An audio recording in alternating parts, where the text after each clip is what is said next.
Reprolovers, sejam bem-vindos a mais um episódio do nosso Reprocast. O Reprocast é um projeto da Liga de Reprodução Humana Assistida da Universidade Federal Fluminense, um podcast dedicado a compartilhar conhecimento, experiências e novidades sobre o fascinante universo da reprodução humana assistida. Eu sou a Rayane, vice-presidente da Liga, e estou aqui com a Letícia Modesto, nossa diretora de Artes e Comunicação. E o tema de hoje é daqueles que tocam o coração. Vamos falar sobre a jornada do paciente na reprodução assistida, um caminho que mistura ciência, esperança e emoção. Para enriquecer o nosso bate-papo, contamos com duas pacientes que passaram pelo processo da fertilização in vitro e tiveram seu sonhado bebê, Kelly Costa e Priscila Rodrigues.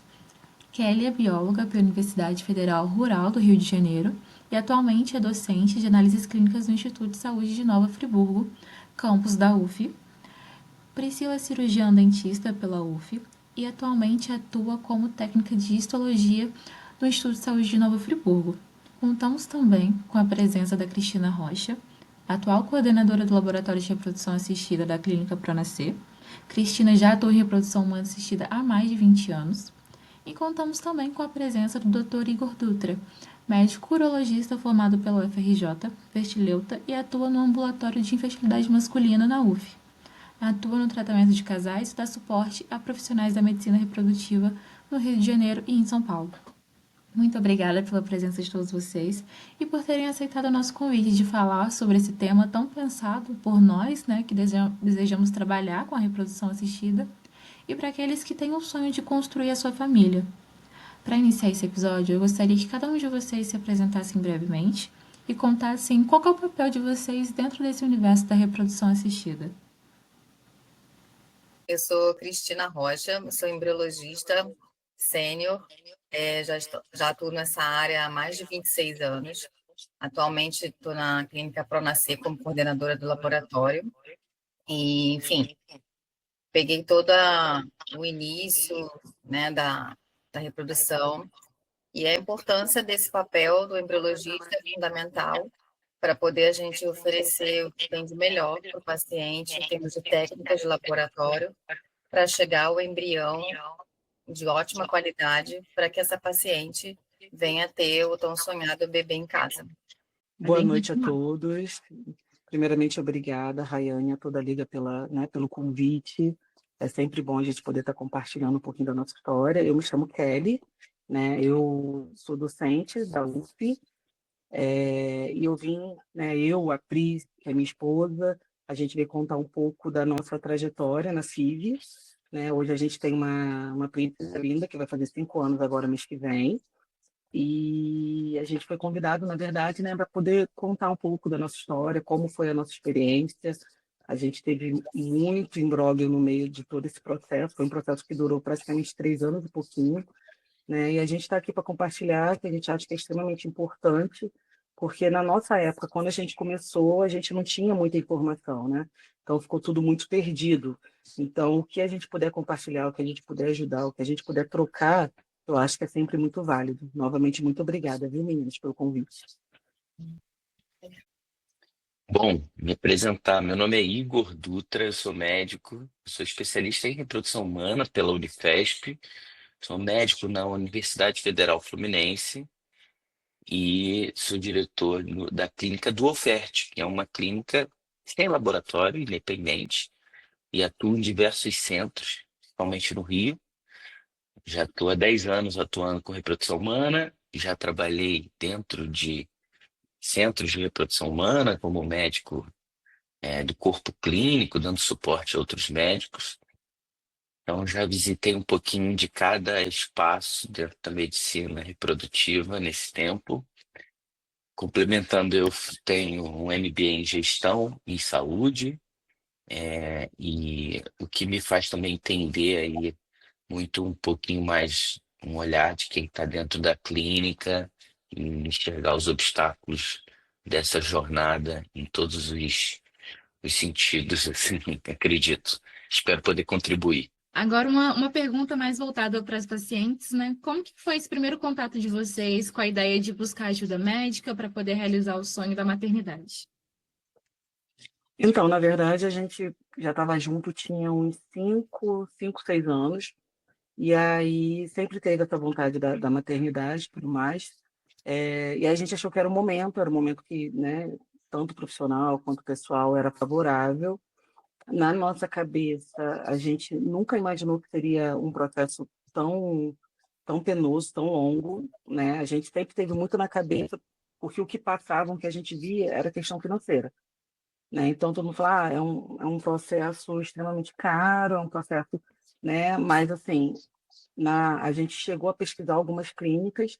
Como nós somos de Nova Friburgo, o primeiro contato que a gente teve realmente foi com clínicas de Niterói, né? Então, o primeiro médico que a gente chegou aí era um médico que ele atendia pela Unimed, ele era um ginecologista, ele atendia pela Unimed, e o processo todo seria à parte, mas no caso as consultas a gente conseguiria pela Unimed, os exames a gente conseguiria pela Unimed, e aí a gente foi nesse primeiro contato, e esse médico na época ele chegou a pedir os exames, tanto meu quanto da Pri, e aí eu sou, acho que 6 anos mais velha do que Pri, e aí ele falou que pela questão da idade, pela questão do histórico familiar, eu tive púrpura, então ele achava que a melhor opção seria, de fato, a Pri, né, no caso, gerar a criança. E aí a gente começou, né, com essas baterias de exame, só que nesse caminho todo a gente se surpreendeu com muitas questões de saúde da Pri que a gente não esperava. Então, assim, a primeira coisa que a gente viu foi um mioma submucoso, né? E aí esse médico, um dos médicos, esse médico, na verdade, né? Ele pediu para a gente fazer uma videoestereoscopia, e aí a Pri fez, tinha um mioma submucoso, e o médico que fez, na verdade, videoestereoscopia, ele ainda perguntou, você pretende engravidar? Sem saber que era filho nem nada. Porque com esse mioma vai ser muito difícil. Aí dali a gente já começou, né? Só que o que que acontece? Esse médico, se eu não me engano, acho que era o doutor Luiz Fernando, tem muito tempo, né? Ele até atendia em Niterói, mas todo o processo tinha que ser na Barra da Tijuca. E como a gente sabia que ia chegar um momento do processo que a gente ia ter que estar praticamente todos os dias na clínica, de Niterói, ó, de Friburgo para a Barra da Tijuca era praticamente inviável, fica muito difícil, né? Até porque Uhum. era um processo que a gente fez que, a princípio, só meu irmão sabia, a gente não queria falar, né, para a família, porque a gente sabia a angústia, a aflição que causava na gente, a ansiedade que virá, né, proporcionar isso para os meus pais, para a mãe da Pri e tudo mais. Então, assim, meu irmão, que é o padrinho da Malu, ele sempre soube, desde o início. E aí a gente foi, então, para uma segunda clínica em Niterói, que a gente já tinha visitado, que é a nossa segunda opção. E lá a gente começou o tratamento que, ao nosso ver, seria o tratamento que estaria caminhando para o certo, né? A gente optou por fazer a estimulação nas duas, né? Doação de óvulos das duas. A gente chegou a fazer contrato, e aí, diferente de outras clínicas que depois eu fiquei sabendo, o nosso contrato ele já estava medicação toda junto. O nosso contrato era medicação toda junto, né? As consultas também estavam incluídas. A única coisa que a gente pagava à parte, de fato, era o doador, né? E aí, na época, a gente optou pelo doador internacional por causa dos testes de mutação, né? O Banco Internacional ele faz um número maior de testes. A gente pôde escolher, né? A gente consegue ver algumas características pessoais que o próprio doador, né, se define, e a gente tem, né, uma foto do doador entre os 4 e 5 anos. Aí a gente conseguiu ver mais ou menos, e aí a gente conseguiu escolher, fez o pagamento, e aí teve que esperar, né, o tempo de chegada do doador e tudo mais, e aí de fato a gente começou a estimulação. A minha estimulação, eu, a idosa, né, como o médico falou, foi super de boa. Eu não tive problema nenhum, graças a Deus. A Pri, que aí a gente começou a ter muito problema. Então, por exemplo, ela fez antes de tudo a cirurgia para tirar esse mioma. Aí, quando ela voltou da cirurgia, foi fazer a revisão, né? Tinha mais alguns, tanto é que o médico tirou tudo a sangue frio, né? Essa de revisão. Então, é uma coisa que marcou muito a gente, porque é muito doloroso. E aí a gente começou todo o processo, porque depois da cicatrização, o tempo que eles esperam e tudo mais. E aí começaram a acontecer várias questões. Então, por exemplo, Priscila teve hiperestimulação ovariana, Priscila teve cisto, né, teve que tomar anticoncepcional, a gente teve mais uma intercorrência, e o problema disso tudo para a gente, até que a gente estava conversando, né, quando a gente vai recapitulando, é realmente o exercício da fé e da paciência, porque cada intercorrência que acontecia, você tinha ou que tomar uma ou duas cartelas de antibiótico, ó, de anticoncepcional, você tinha que esperar o tempo, aguardar. Então, assim, depois que a gente conseguiu, o que eles passaram para a gente é que a gente tinha 10, acho que foram, né, tinham 10 ovos, vamos dizer assim. E aí, na nossa cabeça, quando a gente fez essa função, para a gente era, a gente teve 10. Cara, se não der agora, a gente tem como fazer outras testagens, né? Como é que se diz? Outras tentativas, né? E, na verdade, quando a gente foi fazer a primeira transferência, eles falaram que a gente só tinha 4. E só chegou ao D3, eu acho que é o D3, 4. E aí já bateu aquele medo, né? E aí foi quando a gente fez a primeira tentativa. E a primeira tentativa não foi bem sucedida, foi bem próximo do Natal, não me esqueço. Isso a gente já estava em 2 anos e pouquinho já de tramitação, de procurar, de fazer teste, de fazer cirurgia de retirada de mioma, de mudar de clínica. E aí a gente esperou, isso foi final do ano, aí nisso que foi final do ano, vem festa de final do ano, vem recesso, vem tudo. E a gente só retomou, na verdade, em fevereiro, março. Só que quando a gente retomou, a Pri, ela estava com escape constante. Ela não parava esse escape dela, de jeito nenhum. E o médico falava que tudo bem, a gente podia fazer a tentativa assim mesmo. E a gente, não vamos fazer a tentativa assim, porque na nossa cabeça não estava 100%, né? O escape contínuo, escape contínuo. Aí ele mandou ela fazer uma vídeo com uma laceração no útero, para facilitar, foi o que ele contou para a gente, né? Na época, a aderência e tudo mais. Só que quando chegou lá, ela estava com endometrite, acho que é o nome, né? Inflamação. Mas o médico que fez a videoestereoscopia, ele mesmo assim fez a, a laceração, sabendo que ela não ia poder fazer o tratamento agora. Aí entra antibiótico, melhora antibiótico, aí depois fazer outra videoestereoscopia, fazer outra laceração no útero, e aí quando ele ia tentar, eu acho que era junho, julho de 2019, mais ou menos, 2018, se eu não me engano, a Pri continuava com o escape, e aí a gente tomou uma decisão bem difícil de não continuar com o procedimento ali, né? A gente mudou de clínica, e aí aquilo que era para ter sido feito desde o início, que era Barra da Tijuca, a gente foi para Barra da Tijuca, e aí foi onde o tratamento mudou totalmente, foram pedidos exames que nunca foram pedidos antes. A gente fez, eu brinco que a Malu, ela atravessou a ponte de Niterói antes de nascer, né? Mas a gente fez a transferência do que a gente ainda tinha de material genético para lá, tanto de doador quanto dos óvulos que a gente tinha.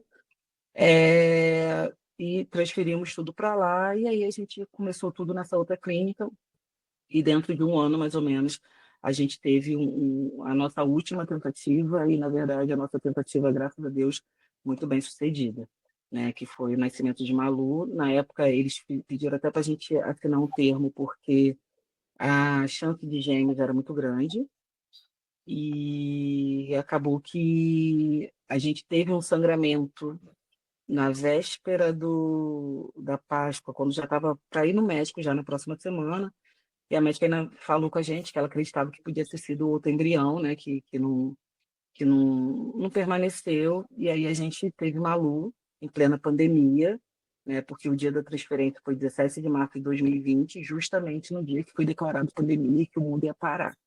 E a gente ficou nesse trâmite de beta-HCG todo dia, de ultra, né, fazendo esse trâmite em Niterói, Friburgo, Rio, com a estrada praticamente deserta, né, Barra da Tijuca, Barra Shopping, extremamente deserta. E aí, graças a Deus, deu tudo certo no final. Mas até lá demora muito, né? Foi bem. Eu acho que se não a gente costuma falar isso, se não tiver certo, eu não sei se a gente ia ter psicológico, né? Porque acaba com, de certa maneira, destrói o casal. Porque fica uma aflição muito grande. E eu, que não tinha sido feito em mim, eu me sentia culpada por não estar sendo feito em mim. Ela, que estava, né, no caso, sendo feito nela, ela se sentia culpada porque estava dando praticamente todos os problemas em cima dela. E aí o apoio psicológico é muito forte, precisa ser muito forte, o apoio da família precisa ser muito forte, porque a vontade é só parar e esperar ter resultado. Mas a vida continua, né? A vida vai Sim. continuando.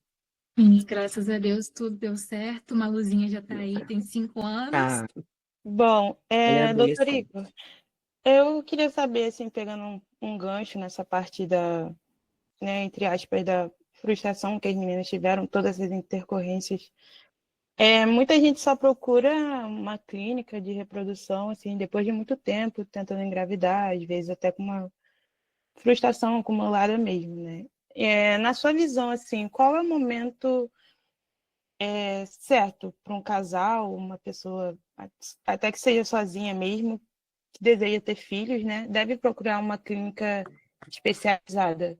Então, o papel ali do ginecologista, o generalista, é orientar aquela paciente sobre o desejo dela, as perspectivas que ela tem quanto o desejo da maternidade e alinhar muito isso, indo tentar, e isso é uma coisa que quem trabalha com medicina reprodutiva tenta conscientizar os outros médicos que não são especialistas sobre a importância que o tempo a alcançar uma gravidez é relevante e, inclusive, isso muda o que a gente chama de prognóstico, né? Ou seja, o quanto antes você buscar um suporte, um auxílio e um tratamento, maior vai ser a chance de sucesso. A gente tem hoje na ciência muito bem estabelecido que a taxa de gravidez ela é diretamente proporcional à idade da mulher e essa queda ela vai acontecendo de maneira mais significativa, principalmente a partir dos 35 anos dessa mulher. Então, a conversa dentro de uma consulta ginecológica, que alguns anos atrás era muito pouco explorada, hoje a gente já vê um pouco mais de educação nesse sentido, até por parte dos próprios pacientes. Muitas vezes eles já chegam nessas consultas muito bem orientados através de atividades nas redes sociais, de ver podcast, de artistas que compartilham suas histórias. Isso tem despertado na mulher, principalmente, essa consciência sobre o desejo da maternidade, ou quando eu desejo, ou o que eu preciso fazer. E aí, com isso, nessa consulta é feita uma avaliação, e é recomendável que seja feita uma avaliação quanto a uma condição importante, que é a reserva ovariana dessa mulher.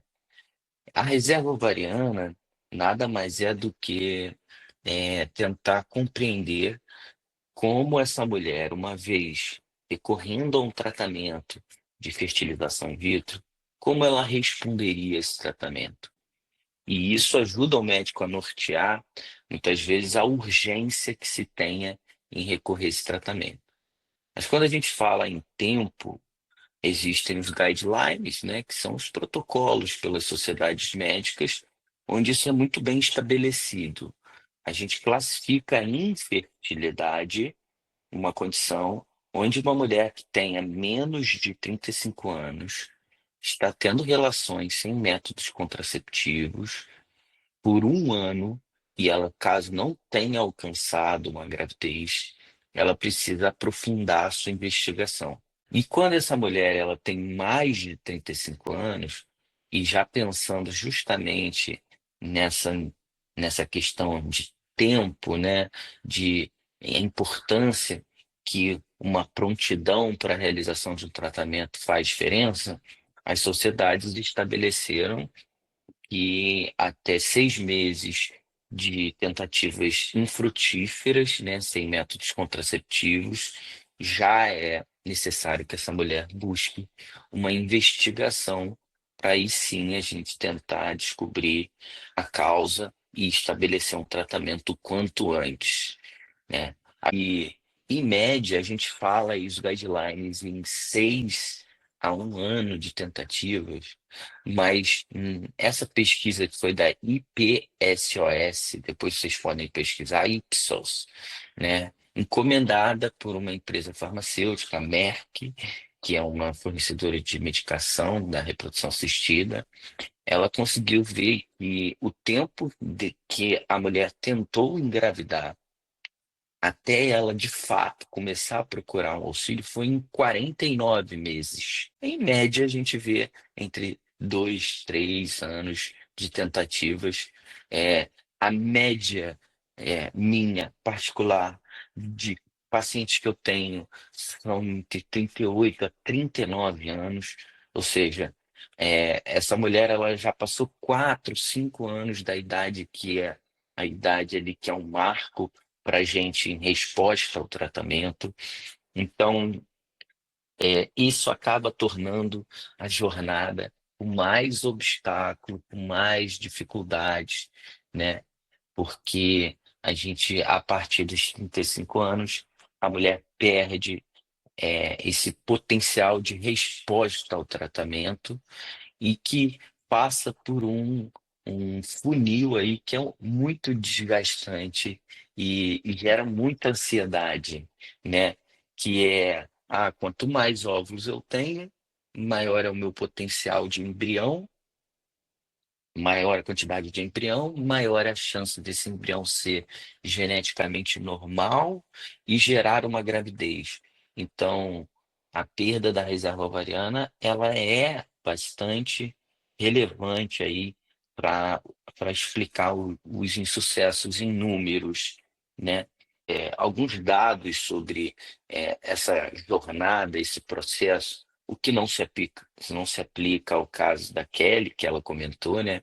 Não se trata de um quadro de infertilidade, isso é muito importante dizer, porque foi bem peculiar. Vocês trouxeram uma pessoa que ela fez uma fertilização não por infertilidade, mas sim por ser um casal homoafetivo. Essa condição acaba tendo a fertilização como um tratamento que viabiliza a construção dessa família, o que é incrível. Então, isso mostra o quanto a fertilização in vitro, a reprodução humana, ela não é só para tratar o diagnóstico de infertilidade, mas também poder oferecer a casais homoafetivos essa construção da sua família, né?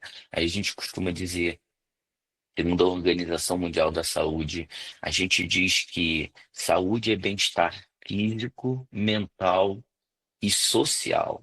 E construir família é um bem-estar social que a gente tem que oferecer. Eu queria puxar essa parte da parceria, né, que você falou, embriologista e médico. E aí eu queria perguntar para a Cris, né, como que, nessa questão do tratamento, né, como que é feita essa decisão entre as técnicas, né, da FIV, da ICSI, como que é essa conversa também, se você quiser complementar o que o doutor Igor falou, né, dessa relação do médico e o embriologista também, e quais critérios você consideram para indicar o caminho, né, mais adequado para o paciente? Bom, então, a escolha da técnica ela vai vir muito junto com o diagnóstico que o médico faz, né? Então, assim, se você tem uma paciente com uma obstrução tubária, por exemplo, você não pode oferecer para ela uma inseminação artificial, que é um procedimento mais simples, com menos carga de medicação, né? Porque você não vai dar certo, porque você tem obstrução e aí a fertilização não vai acontecer. De uns anos para cá, cada vez mais se usa realmente a ICSI, que é a injeção intracitoplasmática. A inseminação, em pouquíssimos casos, na verdade, muitos médicos nem usam mais, a grande maioria, mas tem sempre um ou outro que ainda oferece, mas não é o mais comum, né? Então, partindo desse princípio que a técnica de ICSI é a mais utilizada, o laboratório, a gente vai, em cima disso, a gente vai diversificar, escolher, baseado em outras situações, outras opções de técnicas do laboratório para melhorar as condições na ICSI. Por exemplo, a gente vai verificar, de acordo com o exame diagnóstico feito no espermograma, qual a melhor técnica que a gente pode utilizar para capacitar aquele sêmen, para poder fazer uma seleção melhor daquele espermatozoide, para poder a gente viabilizar uma fertilização de melhor qualidade, né, nesse sentido. Mas em relação ao óvulo, a gente não tem muito o que fazer, efetivamente, porque isso vai vir muito do histórico, né, daquela paciente, em relação à idade que ela tem, a qualidade ocitária está diretamente relacionada a isso, se ela vai ter uma resposta boa ou ruim, ou se ela é já de cara uma má respondedora por si só, se ela tem endometriose, vai interferir nessa qualidade ocitária. Então, assim, todas essas avaliações são feitas vinda do que o médico conseguiu investigar e identificar ao longo desse processo aí todo de diagnóstico, né, em relação aos exames que ele pede inicialmente, posteriormente em relação à estimulação ovariana, que vai diretamente em relação à seleção, à quantidade, né, de recrutamento folicular, né, dos óvulos, né. Então, quando a gente tem essas informações todas já prontas, né, vamos dizer assim, a gente consegue avaliar qual a melhor conduta interna do laboratório que a gente pode fazer.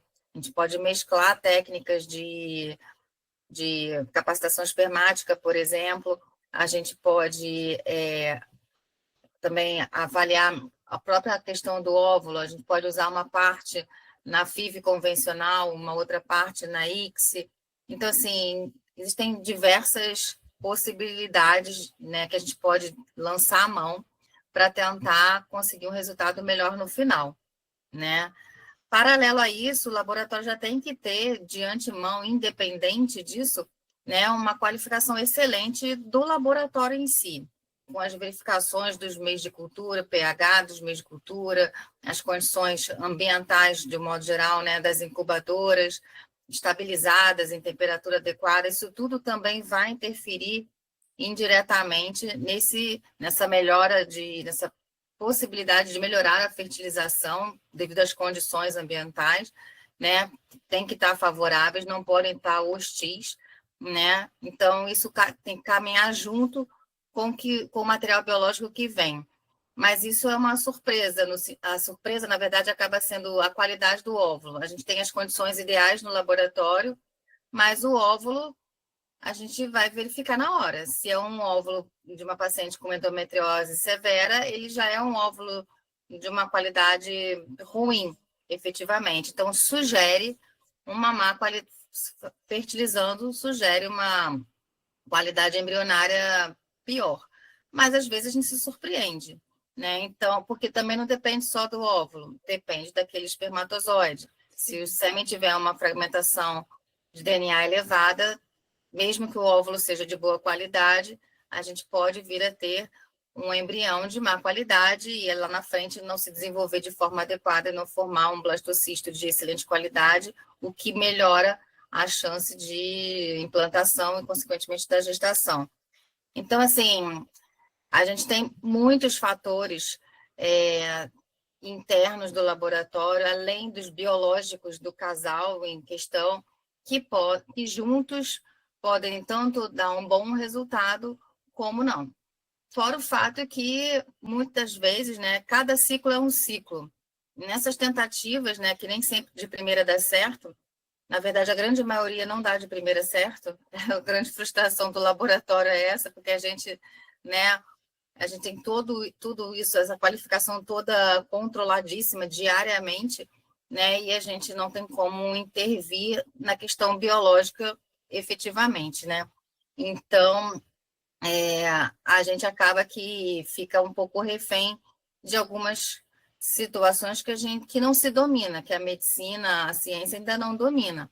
Por exemplo, a gente transferir embriões de excelente qualidade após avaliação de biópsia, né, com euploides cromossomicamente normais, tem tudo para dar certo e mesmo assim, endométrio excelente, espessado, tudo de acordo, e mesmo assim a paciente não ter a gestação e esse embrião não implantar.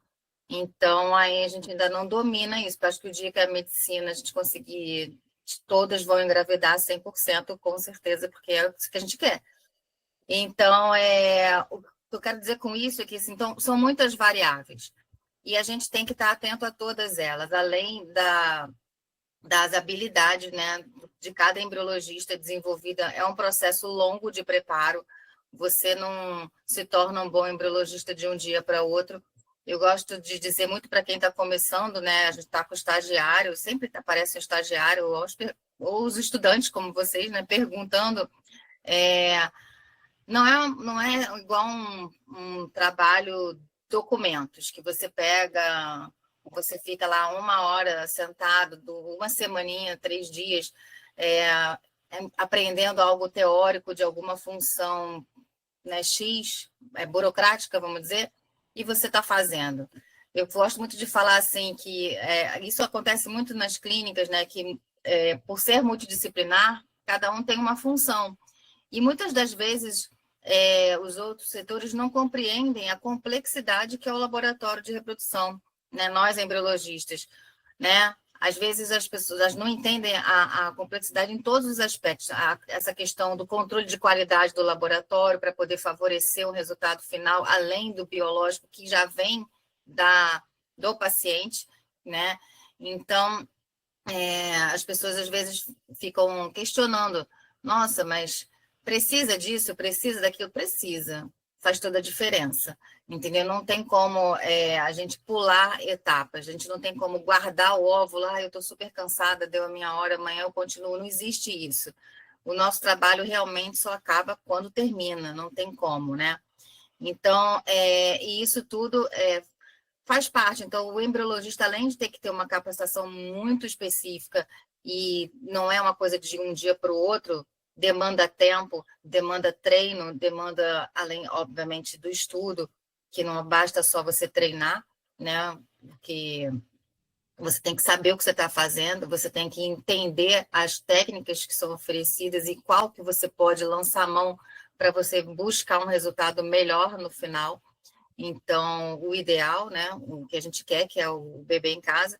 Então, assim, é algo muito mais complexo do que a gente imagina.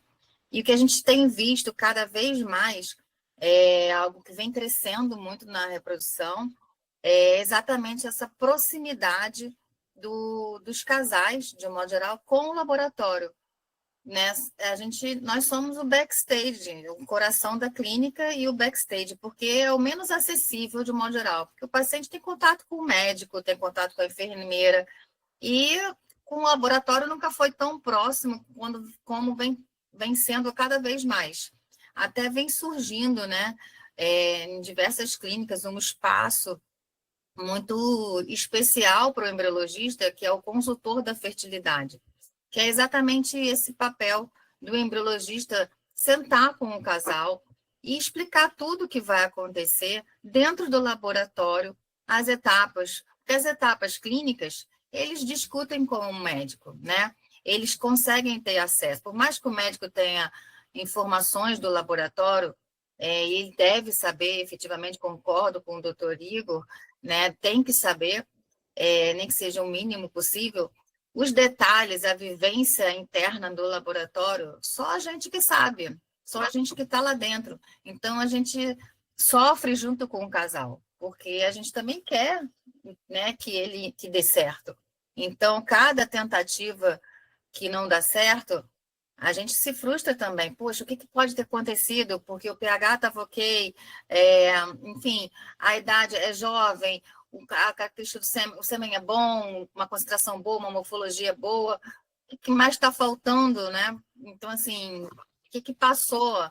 E não tem o que passou. Muitas vezes não tem o que passou, né? Então, assim, é uma questão biológica que não houve a interação do embrião com a parede, né, com o endométrio, para poder acontecer a nidação, e embora esteja espessado, embora esteja trilaminar, tudo de acordo, não tenha pólipo, não tenha nada que possa interferir clinicamente, porque se tiver, o médico não vai deixar fazer, então não adianta, a gente vai guardar o embrião, vai ficar para a próxima. Então, que é mais seguro, que é o mais recomendado, a não ser que esteja numa posição que não interfira muito, né? Tem isso também. Mas Enfim, então essa conexão com o laboratório cada vez mais vem crescendo e eu acho importante exatamente por isso, porque como não é algo palpável, assim, visual, né? A gente, né, o ser humano tem essa coisa de entender melhor quando a gente está vendo, né? De ver para crer, né? Então, assim, conversando com o embriologista, explicando o passo a passo do laboratório, eu acho que torna essa jornada um pouco mais confortável, livre de tantas surpresas, né?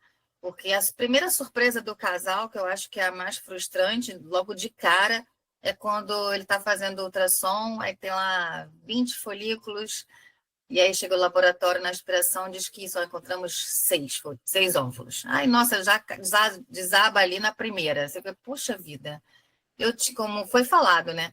Eu tinha 10. Não, você tinha 10 folículos, você não tinha 10 óvulos, efetivamente, porque nem todo folículo tem óvulo dentro. E aí é o que a gente chama na reprodução de funil da fertilidade, né? Então, isso vai afunilando até aquele embrião que a gente chama no laboratório de top embryo, que é o blastocisto, que a gente espera que seja o premiado, que vai grudar, né? Que vai nidar. E depois a gente tem uma coisa, né? Que as pacientes não lembram dessa parte, elas estão tão focadas e tão ansiosas nessas etapas todas da estimulação, de quantos óvulos, quantos fertilizaram, quantos embriões, a transferência em si. Mas depois que nida, gente, tem 9 meses pela frente. Não acaba aí, ainda tem um tempinho. Porque tem gente que perde. É uma gestação normal como outra qualquer, né? A diferença que eu gosto de dizer para as pacientes, quando eu converso com elas, é que assim, que elas me perguntam, será que eu posso caminhar na praia? Eu falei, olha, você pode caminhar. Não vamos fazer um crossfit, não vamos fazer né? Tem umas que são esportistas que não gostam de pensar um dia ficar sem fazer nada, ficam desesperadas. Não vamos malhar dessa maneira desacerbada, entendeu? Porque não tem necessidade, né? A gente sabe, você fez um tratamento, teve um custo emocional, teve um desgaste financeiro, né? Tem todo um investimento de um modo geral, né? Você sabe que você tem embriões aí de boa qualidade, 1 ou 2 que seja, né? Que estão aí, a gente está na expectativa de implantar. A gente não precisa, né? Aloprar e fazer 1 milhão. Vamos viver uma vida normal sem exageros. Eu gosto de falar assim: vamos viver uma vida normal sem exageros. Se você tivesse tentado em casa e tivesse engravidado e não sabia, né? Porque descobre depois de um tempo, o que acontece? Você não estava nem preocupado, né? Então, mas não vamos exagerar, já que a gente sabe. Então, eu acho que cuidado não é um problema. Eu acho que é um zelo por tudo aquilo que você passou, se empenhou. Então, eu acho que essa questão do laboratório com o paciente é importante para mostrar exatamente essas etapas internas, como eu falei, né? O que pode acontecer em relação a essas etapas todas de desenvolvimento embrionário até a transferência, qual é o melhor caminho, a gente pode usar a técnica tal, ou a gente pode usar a outra, porque essa é melhor, porque essa é mais indicado. E se não der certo, a gente tem a alternativa de usar diferente na próxima. Como o médico tem as medicações que eles podem alternar, as medicações, mudar dosagens, fazer combinações diferentes, né? Tem N protocolos, né, doutor Igor? Então, assim, o laboratório também tem opções, principalmente na parte de preparo seminal, entendeu? No preparo de óvulo não tem muito o que fazer, porque aí depende muito da estimulação e do material que chega para a gente. Sim, então chega a ter essa conversa do embriologista com o médico, por exemplo. O médico falou, vamos fazer assim. Sim. E aí você foi, seguiu aquilo ali, depois tem esse feedback, olha, fizemos assim. Sim. Na verdade, assim, o médico define se vai fazer uma ICSI ou uma inseminação, de acordo com o que ele tem de diagnóstico. Mas sendo uma ICSI, o resto é com o laboratório. Qual é a melhor técnica para preparo seminal, qual é a melhor técnica, melhor cultivo que a gente faz, se a gente usa o meio de cultura X ou o meio de cultura Y, se a gente usa a incubadora trigás, isso o laboratório define. até porque tem algumas questões assim de qualidade, por exemplo, não é interessante você botar muitos casos de pacientes numa mesma incubadora, né? Principalmente a modelo mais antigo, que é a Forma, né? Porque ficam todos juntas e você abre muitas vezes para poder verificar cada paciente. Então, isso desestabiliza a incubadora.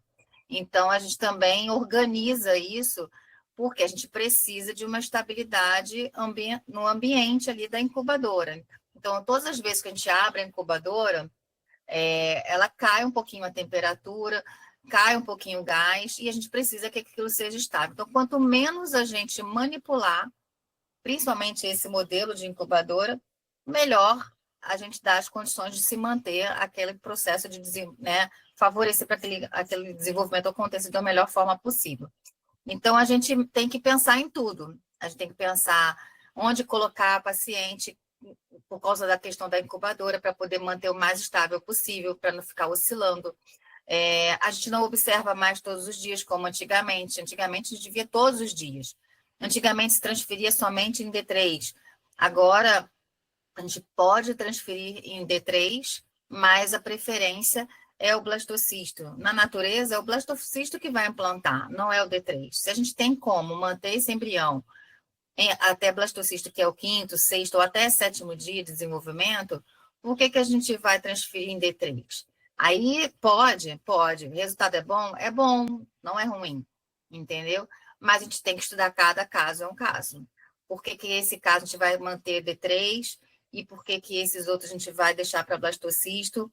Ou se a paciente já veio de algum lugar que transferiu em D3, vão oferecer blastocisto para fazer um tratamento diferente, ou mesmo que já tenha sido blastocisto. Enfim, isso tudo tem que ser estudado. Cada caso é um caso, por isso que a gente fala também da importância do tratamento individualizado, porque o que é bom para mim pode não ser tão bom para você, o que é eficaz para mim pode não ser tão eficaz para você, e assim a gente vai alinhando a melhor conduta para essa jornada chegar ao sucesso que todo mundo quer, entendeu? Então, no início, né, é interessante ver como que mistura muita informação e muita técnica, né?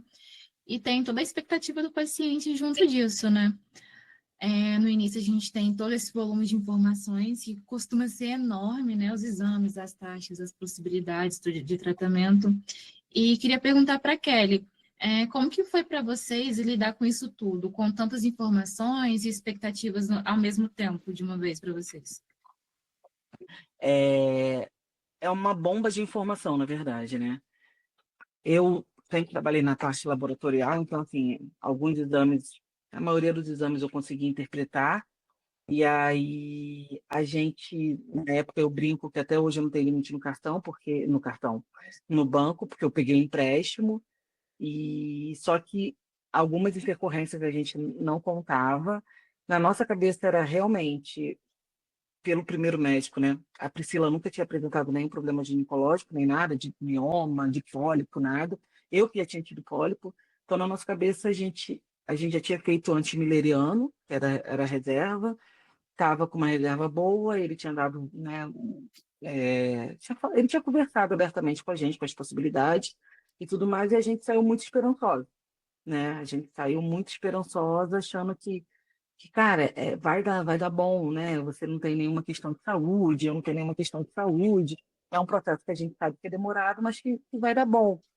Só que no meio disso tudo, além da bomba de informações primárias, vamos dizer, tem as informações que vão chegando, né? E aí realmente eu não está preparado. E realmente, quando a gente chegou, eu acho que a pior informação foi mesmo o negativo. O negativo foi algo que abriu o nosso chão. Eu lembro que eu coletei o sangue da Pri de manhã e levei para o laboratório para fazer o beta. Não fiz, pedi para outra pessoa fazer. E aí o negativo realmente foi algo que abriu o nosso chão assim, tipo, e agora? Né? O que a gente vai fazer? Então, além dessas informações, aí vem a Cristina falando que é uma gestação, são 9 meses, né? Então, assim, não é porque a fertilização deu certo que vai dar tudo certo, não. Não. E aí vem né? O segundo chão que a gente perdeu, que foi o sangramento. Que na nossa cabeça era, e agora? Né? O que que vai acontecer? Será que a gente perdeu nossa última chance? Né? E aquilo não tem nada garantido. Tanto eu quanto a Pri, as duas são da área da saúde. A gente sabe que na saúde não tem nada garantido. Né? Nada. A gente trabalha, né, mestrado, doutorado, a gente brinca que positivo ou negativo é resultado, e na vida real também é assim. Né?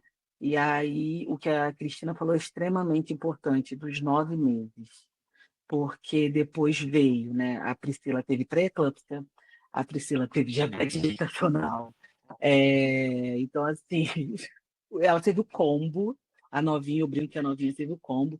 E eu lembro que nenhum médico quis pegar a gestação por falar que era uma gestação de perigo Nossa, e a de risco. E a gente aqui em Friburgo, interior, era sim, extremamente difícil na pandemia. Então, acho que essa fala foi realmente sábia, porque tem essa fase, mas não acaba ali no beta positivo. O beta ele tem que dobrar, né? Ele tem que se manter. Então, são muitas etapas. Então, eu acho que é tudo muito assustador. Não pelo processo, mas pelas expectativas que a gente cria. é verdade. E aí que eu acho que, complementando, que cada vez mais é importante, de fato, a presença do psicólogo Sim, para tantas etapas, entendeu? Porque já desde o começo, pelo desconhecimento de tudo, da informação, a ansiedade de querer dar certo. Depois que deu certo, e agora? Como é que e faz? agora? Entendeu? E as pessoas esquecem dessa parte. Porque é o que você falou, as pessoas ficam assim, deu positivo, pronto, acabou. Ai, tô grávida, que bom. Tá, que ótimo. A gente queria isso, de fato. Mas calma, temos 9 meses. E aí eu Temos falo nove que meses. as pacientes, elas têm algumas, né? A ansiedade é tanta que aí se perde na informação que quando dá o positivo, quando dá um positivo, ou quando dá um beta pequeno, ou tem um sangramento pequenininho, porque pode ter um sangramento na implantação, né? E aí a paciente para de tomar o remédio. Nossa, eu fico desesperada, porque quando as pacientes falam assim, quando tem a transferência e eu falo com elas, olha, elas me perguntam assim, o que a gente faz agora? Eu falo assim, olha, a enfermeira vai dar as orientações, o médico também, mas, por favor, não para de tomar nada antes que o médico diga para você para, pelo amor de Deus. Mesmo que você faça o beta da farmácia, entendeu? Aquele exame de farmácia, não é nem beta, o exame da farmácia. Tive muitos. E aí não para. Aí elas ficam, mas por quê? Eu falei, porque, pelo amor de Deus, pode ser que não deu titulação o suficiente, entendeu? Só faça o que o médico falar. Porque, gente, eu Exatamente. muita paciente perder por causa disso. Que estava grávida, com uma titulação baixinha, ainda não tinha feito o beta de sangue efetivamente. E aí deu um sangramentinho lá, aí ela já desmoronou, aí parou tudo, porque para ela já um sanguinho já é uma menstruação normal. E aí e quando sai o resultado do beta, tava lá o beta, a titulação não era muito alta, efetivamente, Mas estava. a chance de perder, e como já perdeu, é grande. Eu falo para elas assim, não, pelo amor de Deus, você pode estar curiosa, espera a data que foi sugerida de você fazer o exame, não para de usar nada que o médico te passou, porque ele passou é importante. Só para quando ele falar, porque ele é que sabe o melhor momento para você parar ou não, entendeu? Daí tem aquelas que são neuróticas porque vai engordar, né? Daí eu falei, mas Aham. você vai usar esse remédio até um bom tempo aí, né? Então esquece esse negócio de ficar gordo, porque isso aí é só para depois, Não né? tem como, gente. Também. É isso que a Cristina falou até da data.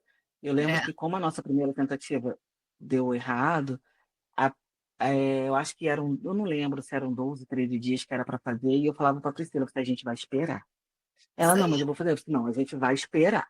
Porque eu não quero, eu tenho ansiedade crônica, eu não quero sofrer, não dá para mim. E aí um dia eu cheguei do trabalho, ela não esperou.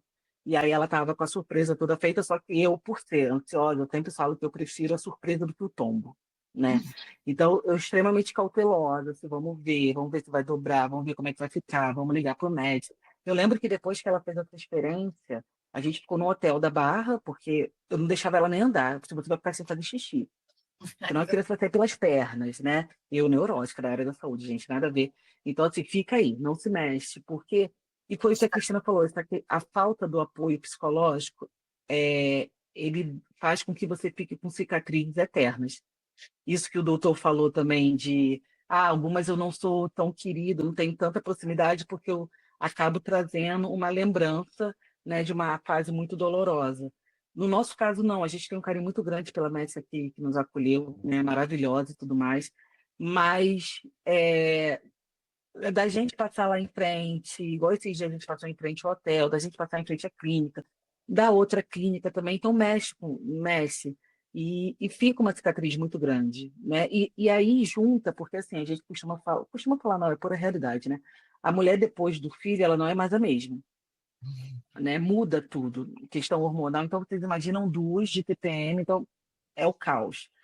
E aí aqui teve a mudança pós-fertilização, e aí depois pós-gestação, e é um mix que eu falo que a gente não teve tempo ainda de respirar, né? Sim. Então, hoje em dia, quando a gente consegue sentar e tomar um café, eu pensei, cara, isso é um milagre, eu achei que isso nunca mais fosse acontecer, porque os desafios, eles vão se sobrepondo, né? Graças a Deus a criança está aí, e aí é outro desafio, e vai mais desafio, e é um dia de cada vez. Então, assim, igual o doutor Igor falou, eu sou extremamente grata, né, à medicina e tudo mais, por nos proporcionar isso, porque se não fosse a gente não conseguiria. Mas o primeiro embate que a gente teve quando a Malu nasceu, por exemplo, foi o registro, né? Então, Assim, assim, aí vai, a pessoa, né, tá lá no hospital, eu tendo que fazer registro, a pessoa, e o cartório não quer aceitar. Então, assim, são muitas etapas, e por isso que eu falo, gente, psicólogo, a gente precisa em todas as fases, né? Eu acho que é extremamente necessário, mas na fertilização, se eu pudesse dar um conselho, realmente é isso, procura primeiro um apoio psicológico, porque você vai receber vários tipos de informação, e você tem que Eu saber lidar, costumo, senão... eu costumo dizer para as minhas pacientes o seguinte: primeiro elas querem saber quantos óvulos, é, depois quantos embriões, isso. depois se o beta, aí vai ver o bebê na primeira ultra. Aí eu falei, olha, isso não vai acabar, porque aí depois é o Não bebê vai. na ultra de 12ª semana, 16ª, nanana. Aí vai, ele tá andando, ele tá falando, ele tá escrevendo, ele tá na escola. Eu falei, gente, É sem fim, Não né? vai acabar, tudo não vai. começa, eu brinco, que tudo começa com a primeira ansiedade é quantos óvulos eu tenho. É verdade. E daí para frente é só remédio controlado e ansiedade, porque eu brinco que, gente, era ultra da transnucal, eu quero ver se está tudo bem, vai que não está tudo bem, né? A Priscila cansava de falar, que eu falei assim, será que a Malu não está atrasada para andar? Ou ela não está atrasada para falar? Então, assim, eu sou a mãe, né, a mais nervosa, vamos dizer assim. E nisso tudo, uma das cicatrizes que ficou, e é uma coisa que a minha família sentiu muito também, é porque, associado a todo esse processo, como a gente teve um bebê na pandemia, né, que foi uma época extremamente desastrosa para todo mundo, a gente botou a Malu numa bolha, né? Então, a Malu, a minha mãe fala que ela veio ficar com a gente e ela não conseguiu dar um banho na Malu em 15 dias, porque ficava só nós três ali, eu, Malu e Priscila. Então, era uma bolha. Então, até a gente conseguir curar essa bolha, para tirar a Malu e deixar a Malu viver, né? Porque É ela tem que isso. viver, né? Então foi extremamente difícil, até na questão de mostrar, de deixar elas correr com os primos e tudo mais. Então, assim, a gente foi tão sofrido que a gente botou ela numa bolha gigante, assim. E aí, aos poucos, a gente sabia que ia doer na gente, mas era o melhor para ela, né, estourar essa bolha. Então, assim, ela teve uma adaptação na escola extremamente difícil, porque ela estava acostumada com ficar com a gente. Sim. Então, assim, foi uma adaptação de muitos meses. Hoje em dia, ela é uma criança que ela pede para fazer balé, ela quer fazer balé, ela quer fazer judô, agora ela quer fazer natação, porque a gente soltou, né? Mas é o que o doutor Igor falou, é ansiedade em cima de ansiedade, porque Jesus do céu. E ainda que falava gêmeos, eu disse, gêmeos, não, pelo amor de Deus, não, porque com uma eu já quase morri. Com gêmeos não vai dar certo, não. Mas tem gente que sonha com gêmeos, né? Eu, A Priscila né? sonhava, a Priscila sonhava. E o meu primo, ele, sem caso de gêmeos na família, ele tinha um menino de 7 anos, já até falei isso com as meninas, E ele quis tentar uma menina. Vieram 3 meninos. Olha isso. Natural, natural. E Tem. assim, é a paixão da Malu. Gente, eu vejo, assim, eu sei três, eles tinham que anotar no caderno quem já tinha feito cocô, quem já tinha tomado remédio, porque você se perdia, tinha pulseirinha, porque hoje a gente já sabe quem é quem, né? Mas era difícil. Eu disse, os gêmeos, não, Senhor do céu. Engatando nisso, gente, queria te perguntar, Kelly, como que foi o apoio da sua família, né? Você contou no início que você só contou para o seu irmão, e depois como que foi para Uhum. poder contar isso para eles? Como que foi a reação deles, o apoio deles no resto da gestação?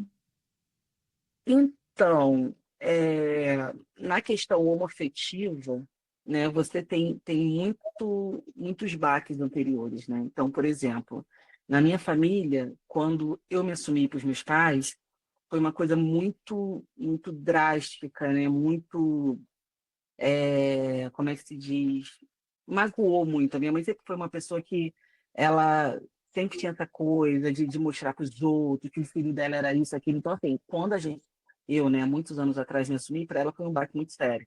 E a minha mãe sempre quis ser vó, né? O sonho dela sempre foi ser vó, e quando ela brigava comigo, ela falava, eu nunca vou ser vó, porque o meu irmão também é homossexual. Lá em casa foi tudo trocado, né? Lá em casa eles fizeram, eu falo que eles fizeram a gente na base da cerveja, então veio tudo trocado. E aí ela falava, eu nunca vou ser vó, eu vejo sua tia sendo vó, e aí pegava meus primos para falar que era vó e tudo mais. E aí quando a gente falou realmente para minha mãe, e aí ela já, nessa fase ela já estava super aceitando, né, a minha vida, né, é o que eu falei, foi o momento que a gente escolheu, realmente porque era um momento bom, pessoal e profissional para a gente fazer isso. Era o momento que dava para a gente fazer. Então, eu acho que a gente não teria tido essa escolha se a gente tivesse uma muvuca muito grande da família, nessa coisa de rejeição da família, porque eu não queria botar uma criança no mundo, né, nessa situação. Mas quando a gente esperou, né, o meu irmão ficou sabendo, meu irmão estava nos Estados Unidos na primeira tentativa, ele trouxe um Mickey para Malu e um macacão da Tommy, se eu não me engano, e aí foi a tentativa que deu errado.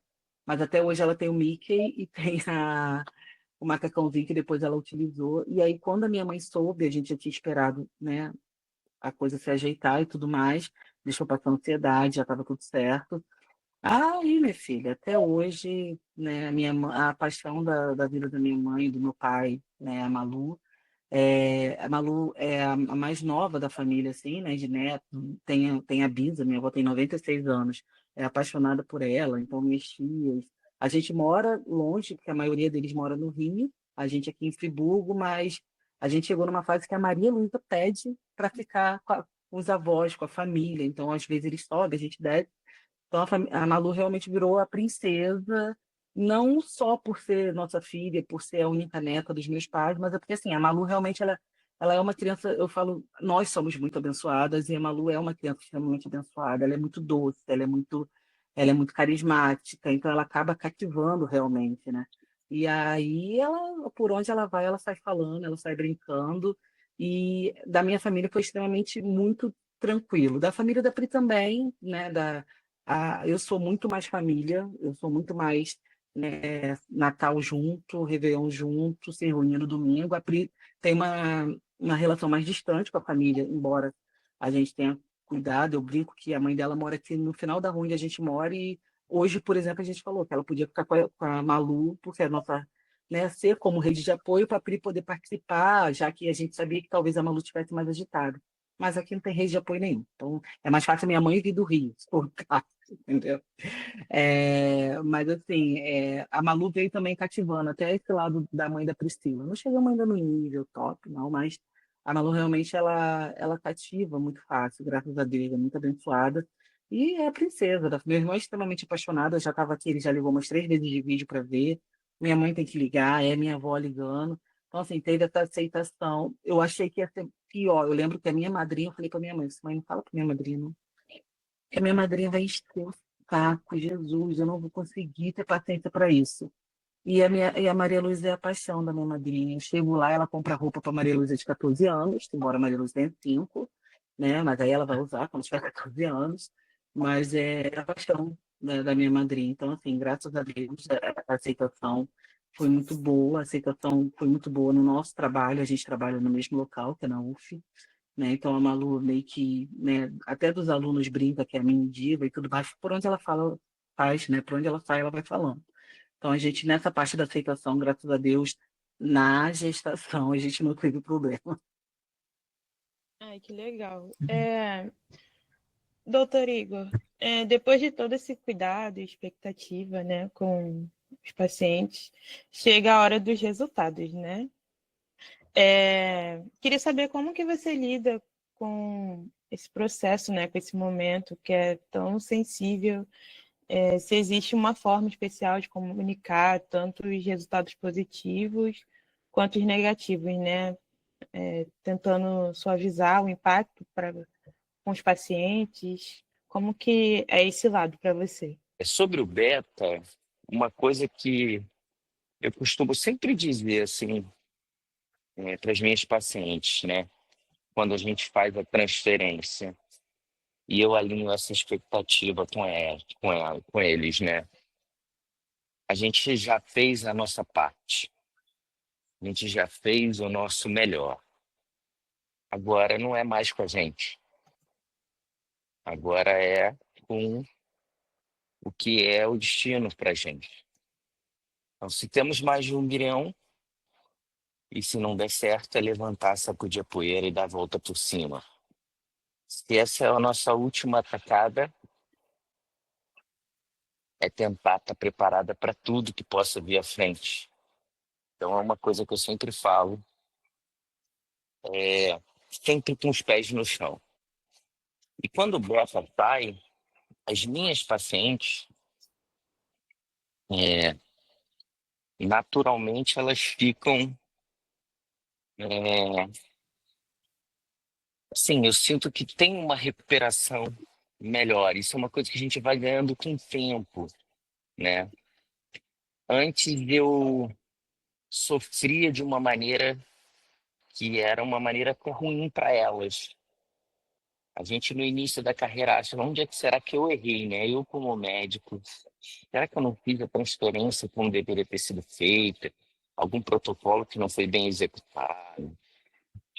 Com o tempo a gente vai ganhando segurança dentro do que a gente faz, vai percebendo que o que a gente faz muitas vezes é exatamente o mesmo cuidado com a paciente X, Y, Z, e uma engravida, a outra não, né? Então, eu tenho um cuidado muito grande com beta. Então, o meu beta, de manhã eu dou bom dia, boa sorte.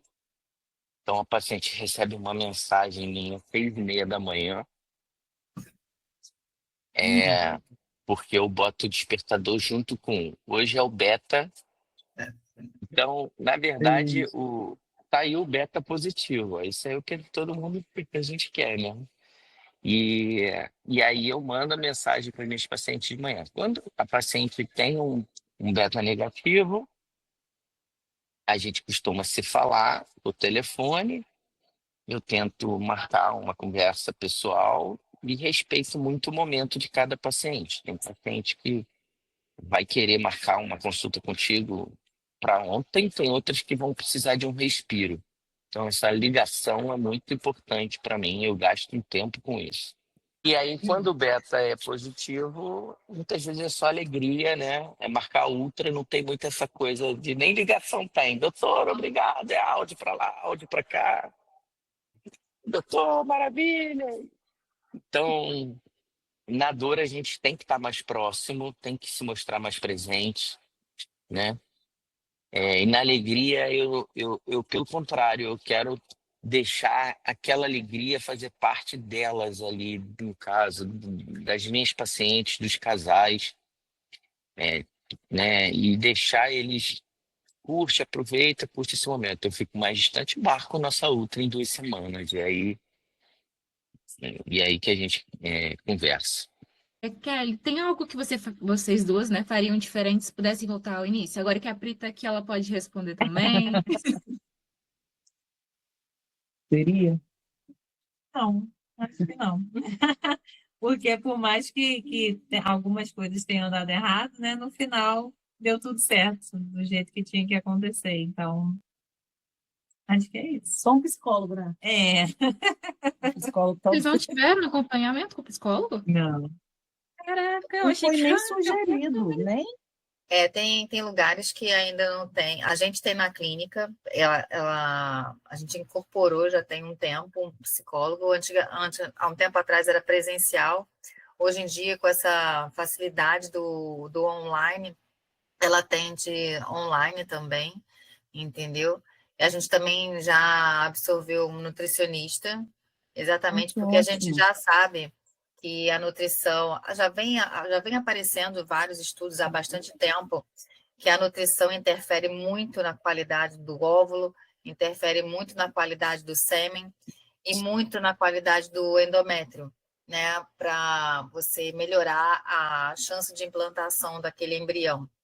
Então, acaba que, por isso, cada vez mais a reprodução está multidisciplinar mesmo, entendeu? Então, assim, eu particularmente, né, eu faço também consultoria, eu trabalho na clínica, mas eu tenho um projeto particular meu como embriologista, né, que é exatamente ser a consultora da fertilidade, exatamente para pacientes, né, que ou queiram fazer, ou já fizeram e ainda têm dúvidas, têm questionamentos, inseguranças em algumas informações do laboratório, né, efetivamente.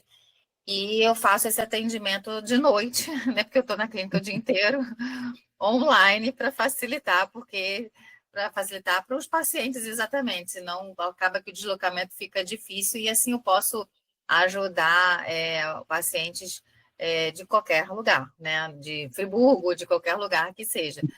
E eu acho e todas as vezes que eu faço esse atendimento, eu sempre recomendo uma nutrição, uma nutricionista, recomendo psicólogo, porque se quiser eu dou indicação, se não, se tiver o próprio, às vezes a paciente tem uma pessoa nutricionista conhecida, mas o ideal é que essa nutricionista, principalmente no caso a nutricionista, né, tenha entendimento ligado à reprodução, porque são alimentos específicos, né? E aí pode ajudar efetivamente. E a nutrição é algo a longo prazo. Não dá para você começar hoje no ciclo que você começa amanhã. Você tem que fazer um preparo antes, durante, e aí leva para a vida, né? Que eu acho que é importante. Então, eu acho que é isso, gente. A gente corre contra o negativo. Eu brinco com as pacientes que a gente tem que estar mais preparado para o negativo do que para o positivo, porque a maioria das vezes é negativo. A gente trabalha com insucesso, não com sucesso. E é aí que está o diferencial, né? É você dar o apoio e não só emocional, né? Psicológico, como de informação. Porque quando o casal, né, tem mais acesso às informações do que acontece em todos os setores, seja no clínico com o médico, seja no laboratório, que é algo assim mais distante, porque né, não pode entrar no laboratório, né? Acaba que quando o paciente tem mais acesso às informações, pode ser mais leve essa jornada, entendeu? Porque aí fica mais compreensível. Nem todas as clínicas têm o psicólogo, então cada vez mais está sendo implementado nas clínicas de um modo geral, porque realmente faz diferença. Você diminuir a ansiedade de alguma forma no casal, isso também interfere no metabolismo do casal. O estresse altera todas as nossas taxas, né? O cortisol, enfim, o hormonal, tudo interfere. Quantas histórias a gente já não ouviu de pessoas mulheres, vamos dizer, vou botar a mulher que a gente está falando, né, de ciclos menstruais, vamos dizer assim, né? Mulheres que menstruam porque teve um estresse, fora da época, teve um estresse absurdo na família, uma perda muito grande, um estresse, né? Menstruam antes da hora, ou atrasa, não vem porque está sob um estresse muito grande. Então, assim, o emocional, psicológico, seja por ansiedade, seja por estresse, seja o que for, ele interfere no nosso metabolismo como um todo. Então, se a gente cuidar disso desde o comecinho, tem mais chance, né? Por isso é importante, eu acho que eu falo sempre, quando meu e pior é que assim, né? Tem umas pessoas como, né? Tem sempre aquelas pessoas que são mais resistentes, não, mas eu não tô maluca. Eu falei, mas não é questão de estar maluco, é questão de dar um apoio mesmo, né? Tem coisas que a gente não quer falar para ninguém, para a família, vamos falar para um estranho que vai entender melhor e uma pessoa que estudou, que tem ferramentas para poder te ajudar a desmistificar ou até mesmo ressignificar certas situações que estão acontecendo, né? E eu acho que é isso, esse é o caminho, entendeu? Muito bom, doutora. Né? Bom, para encerrar, eu queria propor um pequeno desafio para vocês, né? Se vocês pudessem definir a reprodução assistida em uma única palavra, aquela que melhor vai resumir todo esse processo, tanto da vida, né, da Cristina, da vida da Kelly, da Priscila, qual palavra seria? Eu falei E aí, para ela Kelly? que para mim é amor, ela para mim é paciência. Aí eu toda romântica, é amor, não, paciência. Eu acho que para mim é difícil escolher uma palavra, né? Mas eu acho que uma palavra muito forte que seria é família. Porque assim, o amor tá embutido nisso tudo. E se você quer ter uma família, o amor tem que estar ali presente, né? Senão você não vai dar conta, porque a paciência vai embora, né? Em algum momento, entendeu? Mas, enfim, eu acho que a família é uma palavra que resume tudo, todo o processo. Todo mundo que busca a reprodução busca para ter uma família, né? E eu acho que a família é um sonho de muita gente, de todo mundo, não importa como é essa família. Eu sou embriologista, mas eu não tive filhos. Então, eu entendo assim que a minha missão é exatamente ajudar as pessoas a formarem as suas famílias, entendeu? Nesse sentido de filhos, né? Então, eu tenho sobrinha, tá valendo. Conta, valendo muito. Entendeu? Então, eu entendo, para mim, a palavra seria tá ótimo. Eu adorei a sua história, Kelly, fiquei muito feliz. Imagino. Sabe Obrigada, que doutora. lá na clínica tem um monte,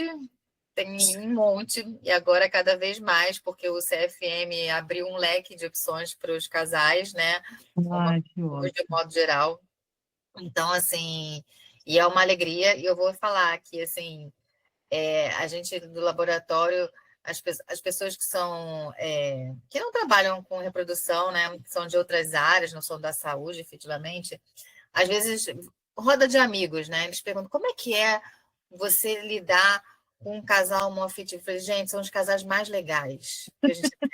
É impressionante, encantador. Você vê que é uma coisa, você vê uma comunhão muito grande, sabe, assim, uma cumplicidade muito grande. Eu brinco, né, falando, porque assim, não é feita, não foi aleatório, né? Sim, Então, você de fato, você escolhe a sim, pessoa que você realmente quer ter, né? A gente brinca aqui, porque todo mundo pergunta, mas é de quem? Você é das duas.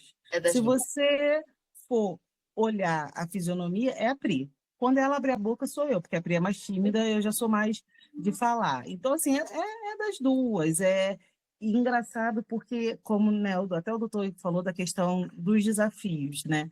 E a gente chegou na escola, o desafio da escola. E essa questão da formação familiar. E a gente sempre falou, a gente é muito cabeça aberta com ela em relação a isso, e ela entende, né? Parece que é uma senhora de 18 anos. E aí a gente foi numa apresentação da escola que a gente tinha que ler a historinha para os amigos. E as crianças conhecem a gente porque eu sou extremamente falante, né? Eu saio beijando, abraçando todo mundo. E aí teve uma menininha que falou assim, quem é a mãe Quer e quem é a mãe Pri? Aí eu sou sua mãe Quer e ela é a mãe Pri. Aí mas ela não tem pai? Eu já vou matar essa criança, porque criança é um perigo, né? Hora dessa. Gente. Aí a Maria Luísa, eu olhei para a cara da Priscila, da tia, eu fiquei sem saber o que falar. Isso é raro. A Maria Luísa falou, eu tenho pai sim, eu tenho, papai do céu. E é muito Olha, legal, porque eu tenho duas mães, que é mais legal que você, que só tem uma. nossa, deu uma lição de moral.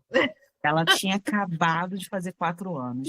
E aí, de vez em quando, alguém solta, não sei o que. Ela, gente, eu tenho meu papai do céu, eu tenho meu padrinho. E realmente, Dia dos Pais, né? A escola, né, tem a questão, quando é Dia dos Pais, a gente Da família. pensou, é Dia da Família, e aí a lembrancinha da gente. Então, não, vamos cantar para papai, para mamãe, porque a verdade é essa, gente. Tem pai e mãe que não faz questão de ir, e a avó que faz questão de ir.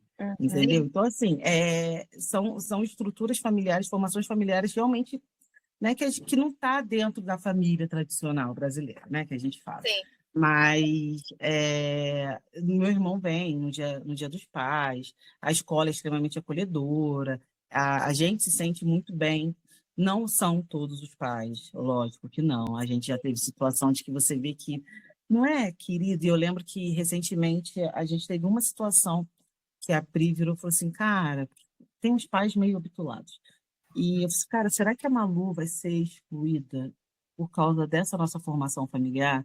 Eu disse, Pri, eu espero que não. Mas se por acaso ela for, ela vai ter todo o suporte psicológico, lógico, e nosso. E aí, no mesmo dia, uma mãe da coleguinha da Malu mandou mensagem falando que tinha perguntado para a menina quem ela queria na festa dela, porque só dava para convidar um amiguinho, porque ela ia fazer na casa, era pequena. E a amiguinha chamou a Maria Luísa. E aí ela Olha, estava entrando em contato, porque ela, né, ela queria perguntar se a Malu podia ir, não sei o que e tudo, mas realmente a gente chegou na casa dela, só tinha parente dela, só a Malu de criança. E as meninas brincaram. Você está vendo, né? O universo responde, né, as sim. nossas perguntas. Mas é isso, é essa questão realmente da cumplicidade. A gente se mata, lógico, várias vezes, são 2 TPM, gente, pelo amor de Deus. Né? Mas são Rayane que me pessoas, né? conhece. Oi? Pessoas, não importa, pessoas. Sim, são Cada um é de um pessoas. jeito. Então, assim, tem momentos e momentos, mas quando a gente olha a Malu, eu disse, cara, como, né? A gente brinca de. A gente está sem ela e está falando dela, né? É um amor muito transformador e eu nem sei o que seria se eu não pudesse experimentar esse amor, e eu só posso isso, graças a Deus, óbvio, e é graças ao trabalho de vocês, porque eu vejo que desde quando a gente começou para agora, como que evoluiu.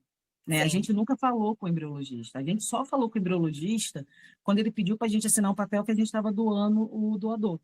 A gente não ia utilizar mais, foi só quando ele entrou em contato com a gente, tem certeza disso? Você pode levar o papaizinho, pode levar que a gente não vai usar mais.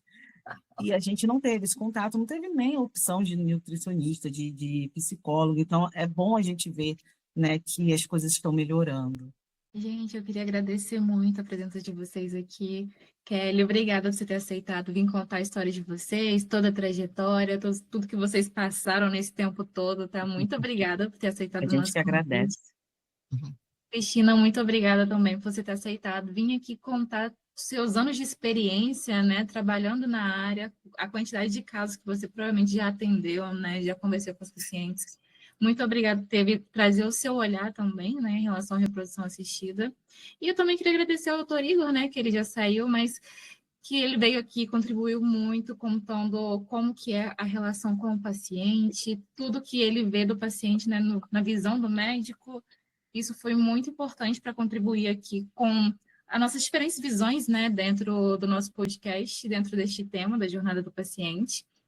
Bom, hoje a gente ouviu histórias que mostram como cada passo desse processo ele é guiado pela esperança, a esperança de quem sonha formar uma família, né, e quem também dedica a vida para tornar esse sonho possível. E nós da Ali Rauf, a gente agradece de coração a cada um de vocês que participaram desse episódio, doutor Igor, doutora Cris, a Kelly, a Priscila, pela conversa, pela sensibilidade e por compartilharem suas experiências humanas e inspiradoras, né? E você que nos ouve, esperamos que esse episódio traga inspiração, acolhimento e confiança de que o impossível pode sim acontecer. Muito obrigada por nos acompanhar e até o próximo Reprocast.